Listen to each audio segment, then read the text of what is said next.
Hi, I'm Dedra Jize, the Geriatric Care Manager with Litherland Kennedy Associates, a California estate planning and elder care law firm. Today I'm here with Tami Anastasia, who is a dementia consultant and educator.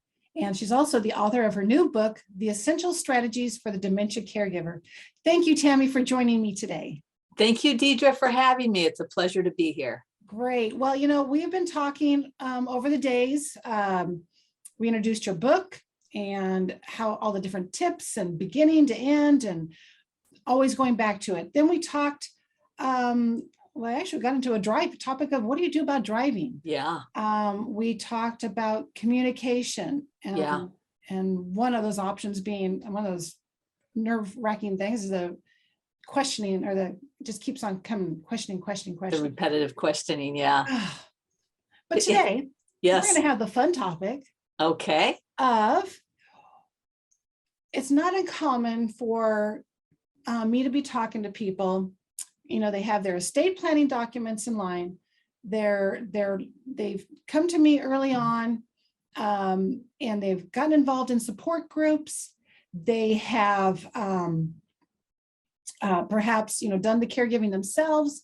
They then graduated to an adult day program, perhaps. Mm-hmm. They have then brought in some home care to augment that, and they no longer can do it. And I know for myself, I do ask my clients early on, it's like, what would it look like for you to decide and make the decision that your loved one needs to receive the care outside of the home? Yeah. What would it look like? What would they need to have assistance with, or what would they be doing, or what would you be doing? What is it? And try to catch them at a time of low emotion. Yeah. But this is a very difficult topic for people. Yeah. When is the time to move the care outside the home? Yeah, so that's a loaded question. So I'm going to actually address it from a couple different angles. First of all, it is true that as this disease progresses, at some point, they'll either need 24-hour care or we'll have to move them to a care community. It becomes incredibly difficult to be able to manage care by yourself. So one of the things I encourage my clients, my private clients, and people in my support group to do is the sooner you can acknowledge what your limitations are, what you're willing to do, what you don't want to do, and what you can't do, the better this journey will be for you. And it's okay. The first thing the person needs to know is that they can't do it alone. Every caregiver I work with thinks they can manage this alone. And at some point, it's not manageable alone. So that's one thing. Again, I discuss this in my book in detail. The other thing I discuss a lot about in my book about this topic is that the guilt. We have relationship with our loved ones. We made promises, and those promises were made prior to a dementia diagnosis. And what I try to do is help the family caregivers and the people in my support group make it about dementia. It's not that you're letting your loved one down, or you're abandoning them, or you're rejecting, or you're giving up on them. There's so much caregiver guilt around this issue that I discuss again at length in my book. And really realize that I always tell clients, dementia may not allow you to take care of your loved one at home, not because you can't, but dementia demands more attention.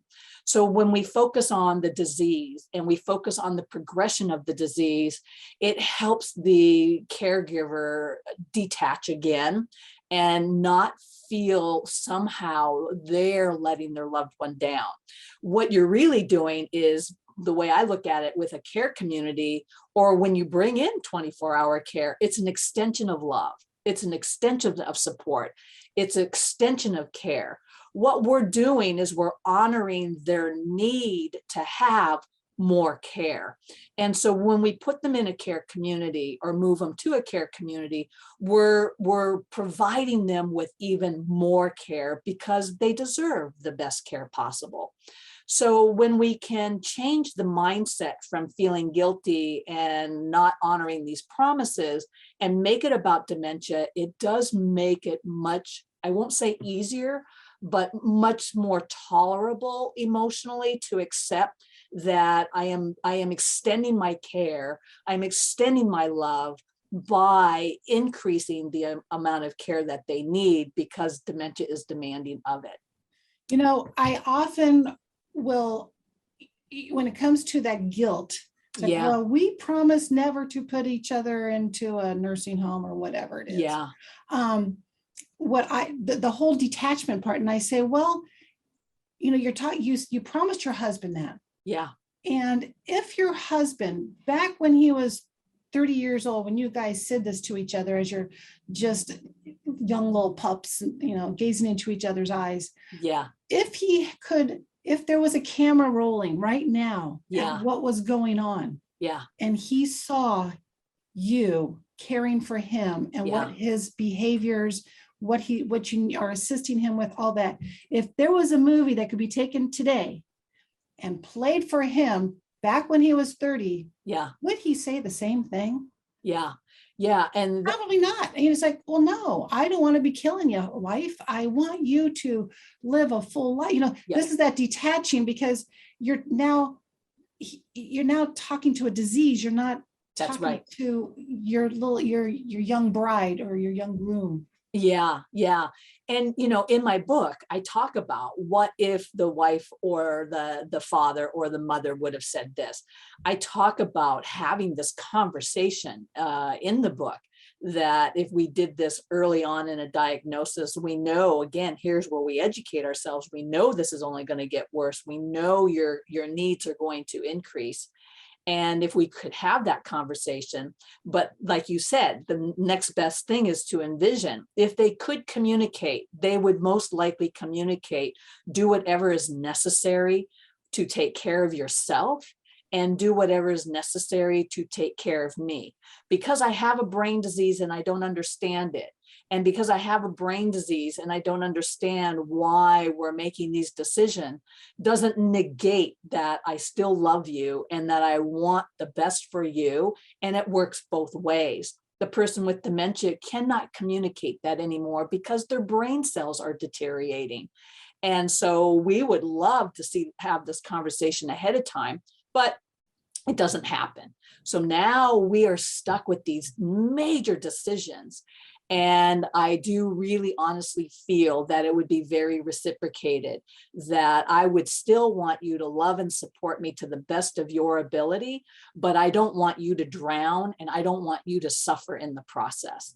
I'm sure if the dementia person could communicate that, they would communicate that to the caregiver.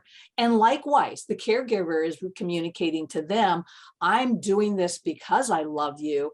I'm doing this because I can't take care of you to the degree in which dementia demands anymore. So I'm going to extend that care to you.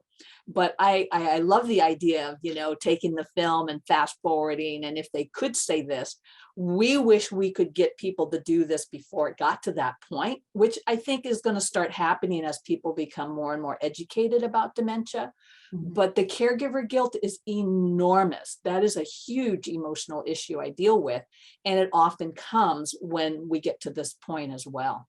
Well, the other thing I tell the caregiver, usually the spouse, sometimes the adult children, it's like, I said, well, you know, I hate to tell you this, but even though your loved one is residing someplace else, you're still the caregiver. You know, you are not abandoning them. That's the whole thing. You are doing what you need to keep yourself as an effective caregiver. You are still to go over there. You are still be on top of the doctors, the visits, their care. You're not just going to go over there and have lunch, but you know, it does afford you the ability to get a good night's rest. Yes, it does. It does afford you to take a step back and get a break and do a little something for yourself. It does.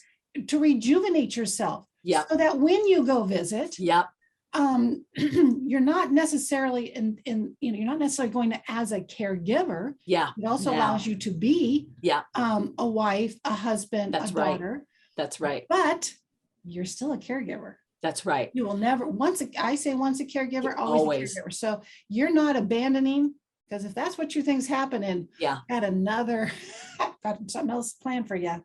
Yeah, no, and that's an excellent point too, right? We talk about quality of time spent with your loved one.